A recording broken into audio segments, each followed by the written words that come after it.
Hello বন্ধুরা, আমি রিমা রান্নাঘরে সবাইকে স্বাগত জানাই। ডিম দিয়ে কিভাবে সহজ এবং সুস্বাদু রেসিপি তৈরি করা যায় সেটি আমি দেখাচ্ছি। ভিডিওটি লাস্ট পর্যন্ত দেখতে থাকুন। প্রথমে এখানে 6টা ডিম নিয়ে নিয়েছি। ডিমটাকে ফাটিয়ে একটা পাত্রে নিয়ে নেব।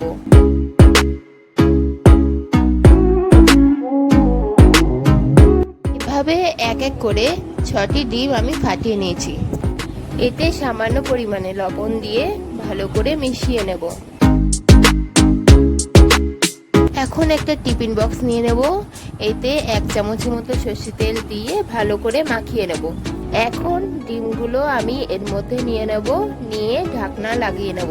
ঢাকনা দিয়ে 10 মিনিটের জন্য জলে ভাপিয়ে নেব।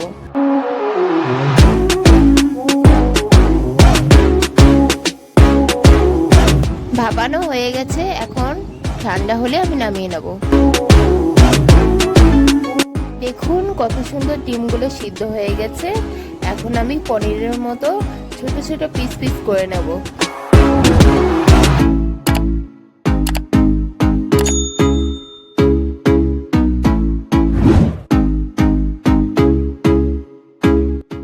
দেখুন এভাবে আমি পিস করে কেটে নিয়েছি।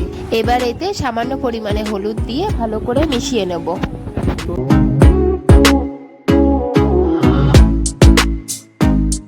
এখন কড়াইতে তেল দিয়ে ডিমগুলো লাল করে ভেজে নেব।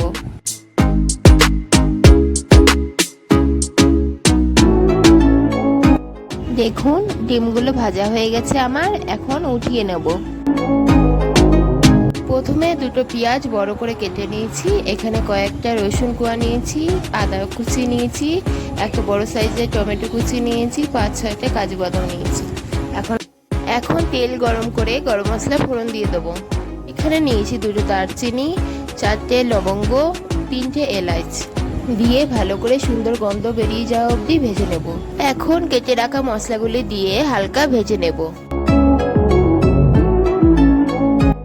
এতে দিয়ে দেব 1/2 চামচ লবণ, 1/2 চামচ হলুদ দিয়ে ভালো করে ভেজে নেব।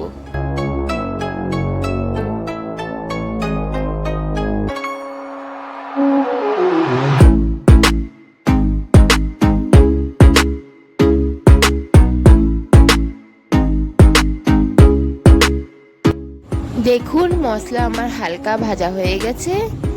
এখন আমি মিক্সচারে নিয়ে ভালো করে পেস্ট করে নেব। এখন কড়াইতে তেল নেব। তেল গরম হয়ে গেলে একটি তেজপাতা, 1/2 চামচ জিরা দিয়ে পেস্ট করা মশলা দিয়ে ভালো করে ভেজে নেব।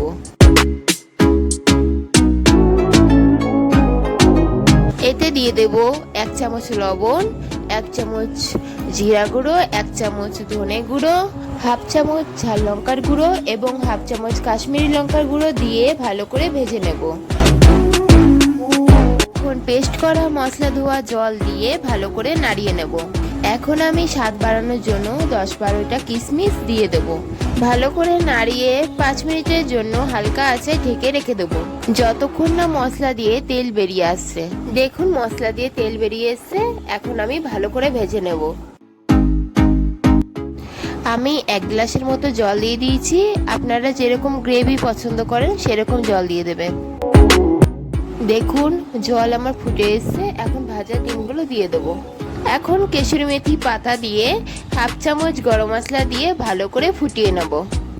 দেখুন বন্ধুরা, আমার ডিম ভাপা রেসিপি পরিবেশন করার জন্য একদম তৈরি হয়ে গেছে।